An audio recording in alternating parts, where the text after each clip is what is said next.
pessoal, o assunto de hoje é fluxo de sangue e retorno venoso. E para isso a gente vai falar bastante sobre circulação.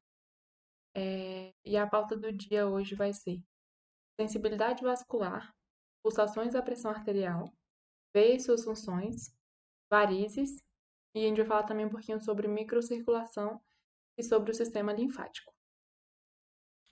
Falando um pouquinho sobre circulação, a nossa circulação vai ter basicamente a função de suprir as necessidades do nosso corpo, tanto levar oxigênio, nutrientes e alguns hormônios, assim como também eliminar os resíduos metabólicos que a gente vai produzir.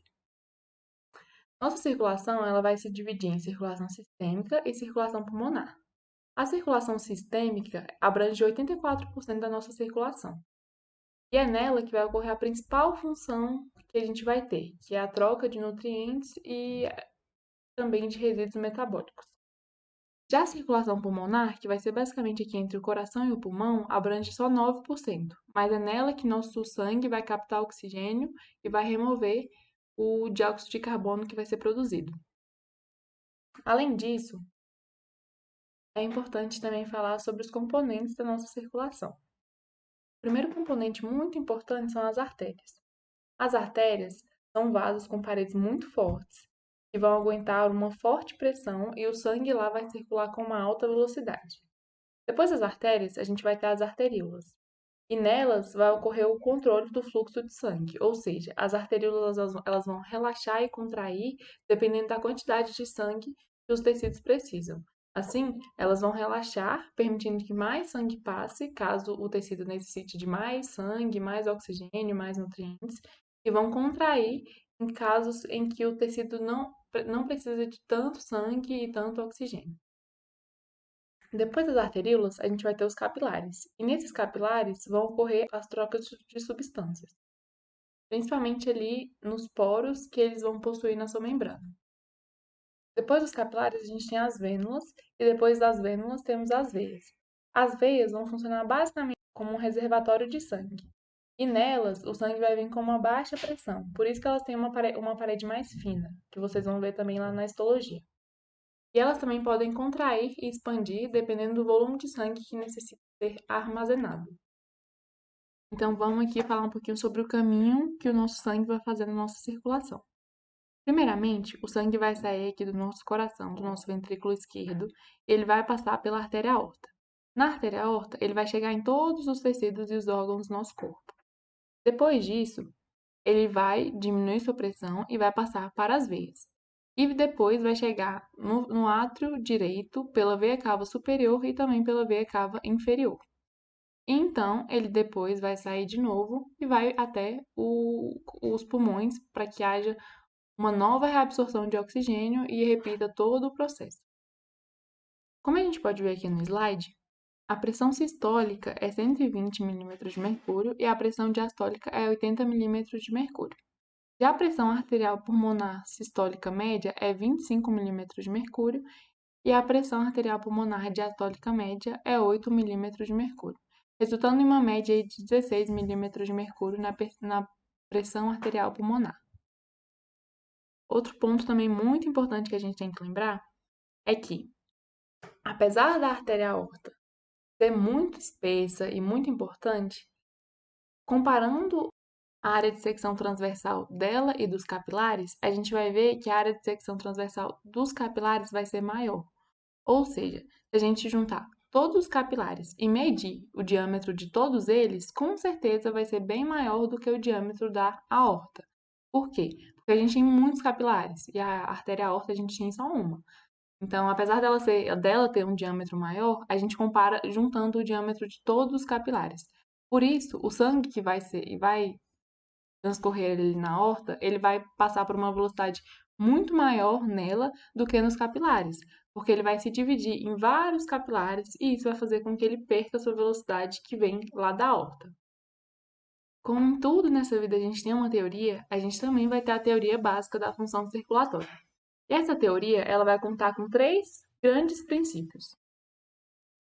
O primeiro princípio vai dizer que a intensidade do fluxo sanguíneo vai variar conforme a necessidade do tecido.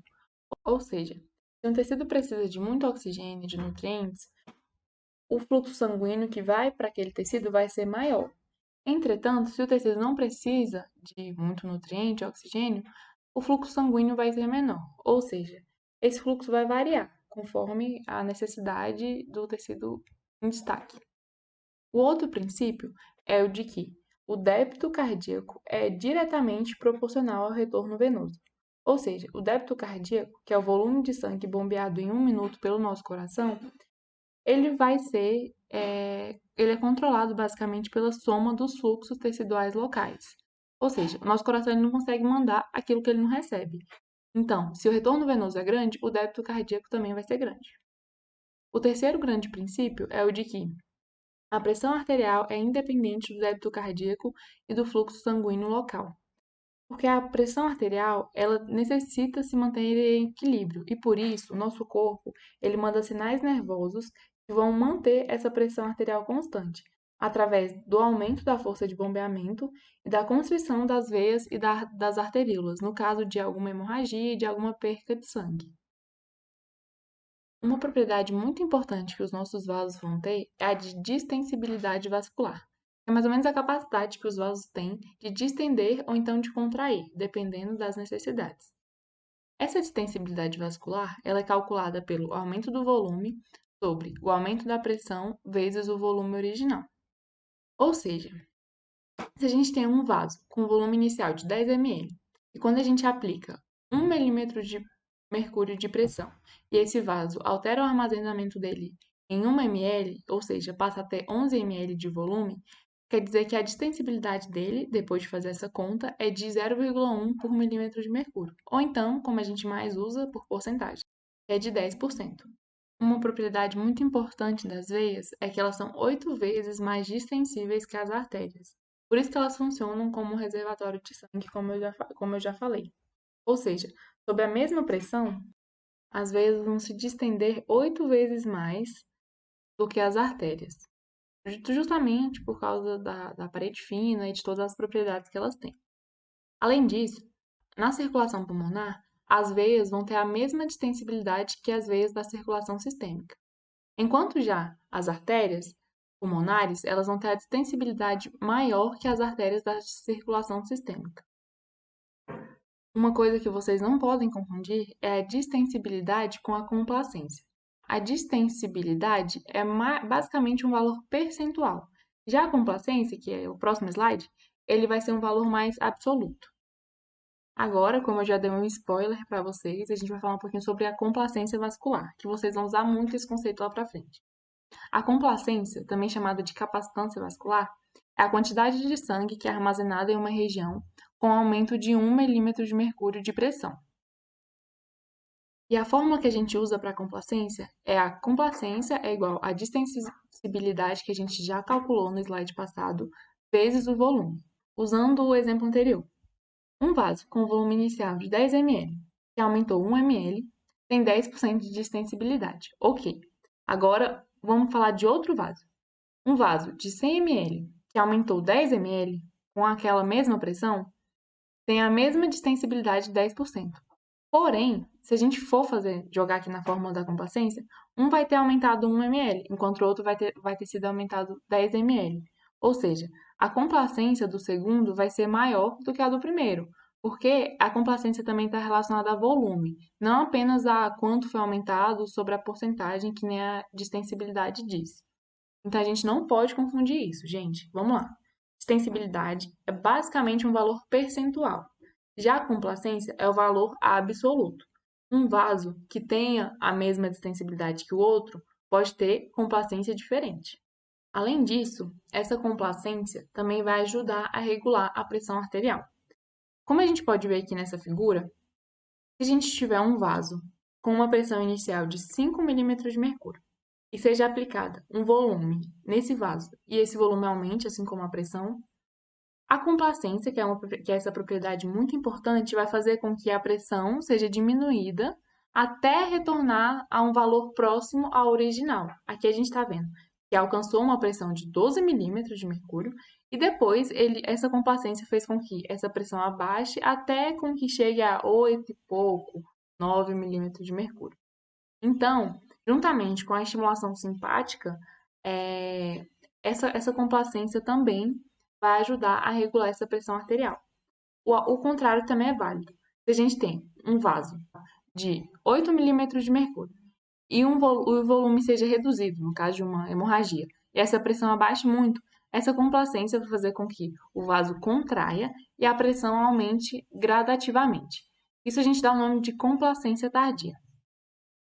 A estimulação simpática e a inibição simpática vai atuar junto com essa complacência, sendo que a estimulação simpática vai aumentar o tônus muscular dos vasos, ou seja, vai fazer com que ele contraia e aumente a pressão arterial, e a inibição simpática vai fazer o contrário, diminuindo a pressão arterial. Agora, a gente vai falar um pouquinho sobre a pressão de pulso. O que é essa pressão de pulso? É basicamente a diferença que a gente tem entre a pressão sistólica e a pressão diastólica. E tá, mas o que influencia essa pressão de pulso? O que vai influenciar é principalmente o débito sistólico cardíaco e a complacência da árvore arterial, sendo que um aumento no débito cardíaco vai fazer com que mais sangue chegue e deixe os vasos, ou seja, o aumento e a queda de pressão na sístole e na diástole vai ser maior, o que vai fazer com que essa pressão de pulso seja aumentada. Por isso que a gente diz que o débito sistólico cardíaco vai ser diretamente proporcional à pressão de pulso. Já a complacência vai ser inversamente proporcional à pressão de pulso. Por quê? Porque quanto menor a complacência, maior vai ser a pressão exercida pelo sangue e aí maior vai ser a pressão de pulso. No caso de arteriosclerose, que a gente tem, em que o vaso perde sua elasticidade, essa complacência vai ser menor e com isso o sangue que chega ali vai exercer maior pressão e com isso vai aumentar a pressão de pulso. Por isso que a gente sabe, né, que vocês vão ver mais para frente, que em idosos essa pressão de pulso chega a ser maior, justamente por essa perda de elasticidade que a gente tem dos vasos. Esse pulso é justamente a transmissão da energia que vai ocorrer por causa dessa propriedade de complacência vascular. E todo mundo já deve ter medido, então vai medir ainda um pulso, e principalmente o primeiro pulso que a gente vai medir vai ser na artéria radial, e aí vocês vão avaliar a frequência cardíaca, sensibilidade, todos os aspectos que vocês também vão ver na semiologia. Como eu já falei para vocês, a principal função das veias vai ser de armazenar sangue. Entretanto, elas também podem contrair e relaxar dependendo da quantidade de sangue que a gente quer que seja armazenado. E com isso, elas vão ajudar a regular o débito cardíaco. Além disso, elas também vão ter as chamadas bombas venosas, que vão ajudar ao fluxo de sangue a retornar ao coração. Eu vou detalhar para vocês mais para frente. Uma pressão muito importante que a gente tem que citar vai ser a pressão arterial direita. E nela, a gente vai poder avaliar várias funções do coração. Ela também é chamada de pressão venosa central, porque o sangue de todas as veias vai para o átrio direito. Por isso que ela recebe esse nome de venosa central. A gente sabe também que a fraqueza do coração e o aumento do retorno venoso vai elevar essa pressão arterial direita. Entre os fatores que vão atuar nessa pressão, basicamente vai ser o sangue que vai sair do átrio direito para os pulmões e o sangue que vai chegar ao átrio direito pelas veias periféricas, que a gente também chama de retorno venoso. Normalmente, a pressão arterial direita vai ser de 0 milímetros de mercúrio. Entretanto, essa pressão pode aumentar até 20 a 30 milímetros de mercúrio em caso de insuficiência cardíaca. E aí, o sangue vai começar a se acumular nas veias e vai gerar a chamada estase jugular ou turgência jugular, que a gente vê que essas veias aumentadas principalmente aqui na região do pescoço, e como dá para ver na imagem, elas vão ficar bem nítidas. Dessa forma, essa pressão arterial direita, ela vai servir também como uma espécie de parâmetro para a gente avaliar a função cardíaca. Ela também pode cair, caso o retorno venoso seja deficiente, em caso de hemorragia e outros problemas que a gente perca muito sangue. Bem, vamos falar agora um pouco sobre essa pressão venosa. A gente já falou muito sobre pressão arterial, mas também é muito importante a gente detalhar um pouquinho sobre a pressão venosa e como ela funciona. Basicamente, nas veias, a gente vai ter as válvulas venosas. Essas válvulas venosas, elas direcionam o fluxo de sangue em um só sentido, em que volte ao coração. Assim, elas vão ser compostas por dois folhetos, como a gente pode ver aqui na imagem, em que, caso o sangue vá na direção correta, esses folhetos vão ficar abertos. Mas caso esse sangue queira voltar, ou seja, ocorra um refluxo, elas vão se fechar e impedir que ocorra esse refluxo. Além disso, essa pressão venosa também conta com o auxílio da bomba venosa, em que os músculos vão auxiliar o retorno venoso por meio da contração das suas fibras. O exemplo mais característico que a gente vai ter são da panturrilha, em que, como a gente caminha e faz exercício, esses músculos vão contrair e vão auxiliar que esse sangue saia dos membros inferiores e retorne ao coração. Além disso, a gente tem que essa pressão venosa também vai sofrer o efeito da pressão gravitacional. Ou seja, o sangue normalmente ele vai das áreas de maior pressão para as áreas de menor pressão. Assim, normalmente a pressão das veias vai variar e a pressão nas pernas vai ser maior, justamente porque essa pressão tem que vencer a pressão da região abdominal e das regiões acima dos membros inferiores. Por isso, essa pressão exercida principalmente nas panturrilhas vai ser muito alta. Dessa forma, como a gente pode ver aqui na imagem, a pressão venosa varia dependendo da região do corpo que a gente está falando. A gente tem que a pressão no coração vai ser em torno de 0 milímetros de mercúrio, já a pressão aqui nos membros inferiores vai ser 40 na região da coxa e vai descer até 90 na região da panturrilha. Quando a pessoa fica muito tempo em pé, essa pressão, juntamente com o efeito da pressão gravitacional, vai fazer com que a pressão exercida ali nos vasos da panturrilha seja muito maior e isso vai facilitar com que o plasma extravase do sangue para o espaço intersticial. E por isso que a gente tem que pessoas que ficam muito tempo em pé causam inchaço das panturrilhas, o que causa dores, incômodo. E por isso que a gente recomenda o exercício físico. Por quê? Porque ao caminhar, ao correr, a gente vai ter os nossos músculos contraindo e facilitando com que esse retorno venoso aconteça. E assim, a pressão nessa região da panturrilha vai poder abaixar até 20 milímetros de mercúrio, justamente por esse auxílio da bomba venosa.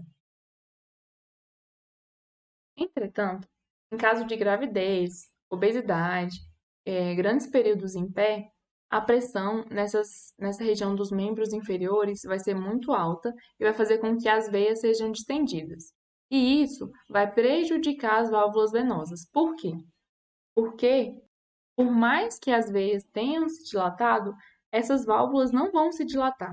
E assim, elas passam a perder sua função porque seus folhetos não vão mais se fechar como antes. E assim, não vão direcionar o fluxo sanguíneo como ocorre normalmente. E isso vai fazer com que surjam as veias varicosas, que a gente denomina também como varizes. São essas veias mais arroxeadas que a gente tem no nosso corpo, principalmente na região das pernas. Entre o que facilita a surgir essas varizes é a gravidez, grandes períodos em pé, obesidade, sedentarismo, e ela causa edema, mialgia e até ulcerações na nossa pele. Os fatores de risco principais são o sexo feminino, porque alguns hormônios, principalmente como a progesterona, vão causar a dilatação das veias, a idade, visto que a perda da elasticidade dos vasos vai facilitar também esse surgimento.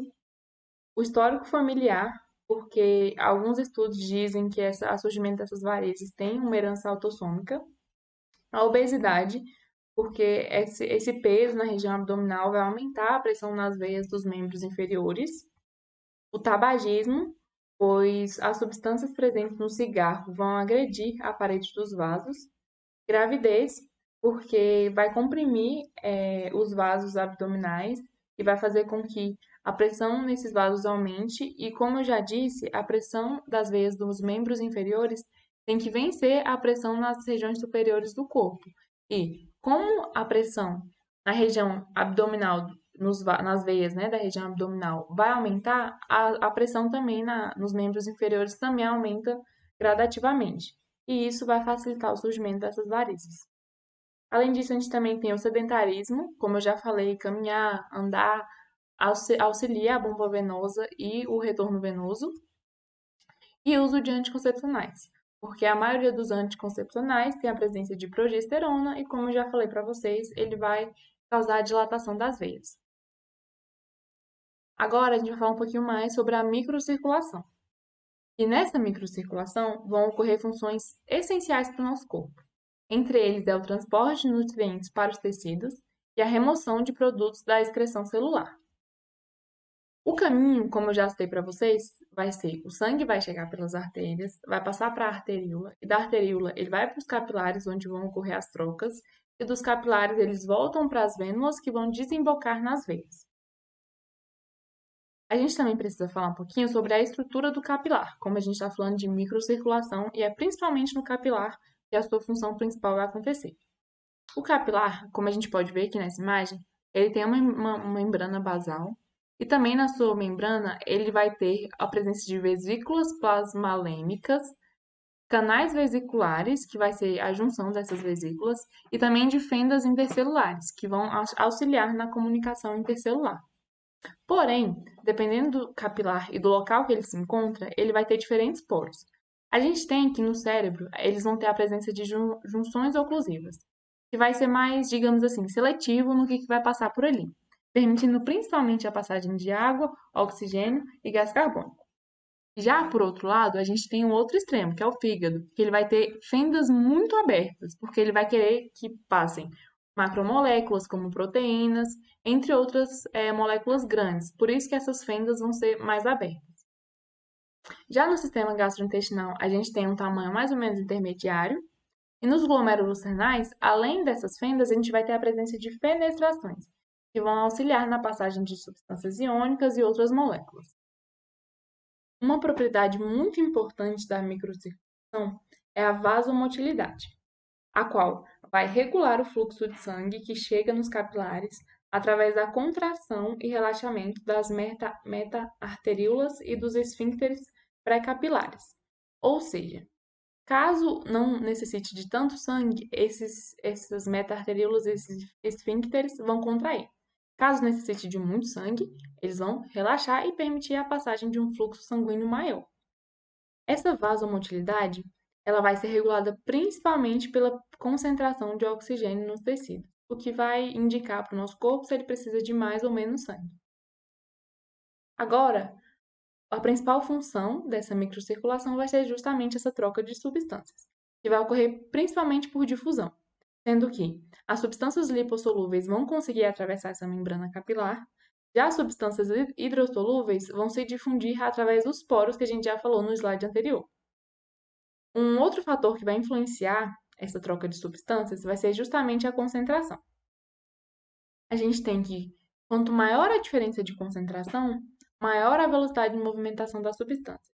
É basicamente como se a gente estivesse num parque, vamos imaginar assim. Se a gente está com um parque fechado e está todo mundo lá fora esperando para entrar, não tem ninguém lá dentro. Quando a gente abre a porta, todo mundo vai naquela velocidade, as crianças correm, todo mundo querendo brincar, querendo um brinquedo. Ou seja, a velocidade de movimentação dessas pessoas vai ser muito grande para chegar até onde elas querem. Já quando a gente está com o parque aberto, e tem pessoas lá dentro, mas também tem pessoas lá fora. Aí elas entram mais devagar, vão caminhando tranquilamente. As crianças não estão tão desesperadas, né? Porque quem é desesperado já chegou, né? Chegou primeiro. E aí essa velocidade não vai ser tão grande. Então é basicamente assim que vocês vão pensar para que essas trocas de substâncias vão ocorrer. Agora, beleza, a gente já falou da troca. Agora, o que é esse líquido intersticial, né? Vocês devem estar se perguntando. O interstício vai ser justamente esse espaço entre as células. Ele vai ser composto por feixes de colágeno que vão conferir principalmente força e sustentação para esse líquido e proteoglicanos. Esses proteoglicanos vão ser filamentos constituídos principalmente de ácido hialurônico, que vai ser 98%, e proteínas, que vão ser só 2% desses filamentos. Esses filamentos de proteoglicanos mais esse líquido, né, que vem do plasma, ele é chamado de gel tecidual. Ele tem basicamente a textura de um gel mesmo. Mas, além desse gel também, a gente tem a presença de vesículas de líquido livre que vai ficar ali se movimentando entre esse gel. Agora que a gente já falou sobre essa troca, vamos falar sobre a filtração dos líquidos pelos capilares.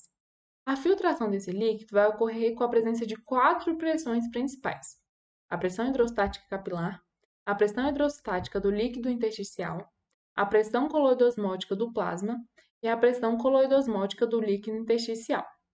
Agora vamos fazer uma analogia aqui para facilitar com que vocês lembrem do como que age a pressão hidrostática e como que age a pressão coloidosmótica. A pressão hidrostática é basicamente como uma pessoa empurrando uma porta. Quando a pessoa empurra uma porta, ela quer entrar no lugar. Então, a pressão hidrostática ela vai fazer força com que o líquido saia. E ela vai atuar principalmente na pressão de filtração e vai estimular a saída do fluido com os nutrientes essenciais para os tecidos. Ou seja, essa pressão vai fazer com que o líquido saia do vaso, que nem quando a gente empurra uma porta. Já a pressão coloidosmótica vai funcionar basicamente como um ímã. Ela vai atrair o líquido para ela. E ela vai ser desempenhada principalmente pelas proteínas, no caso da albumina. Agora, como eu já expliquei o que é a pressão hidrostática e o que é a pressão coloidosmótica, vamos explicar como que funciona cada um. Beleza. O sangue ele vai chegar no vaso e ele vai chegar com uma pressão hidrostática capilar. Essa pressão hidrostática vai fazer com que o líquido saia e vá para o líquido intersticial.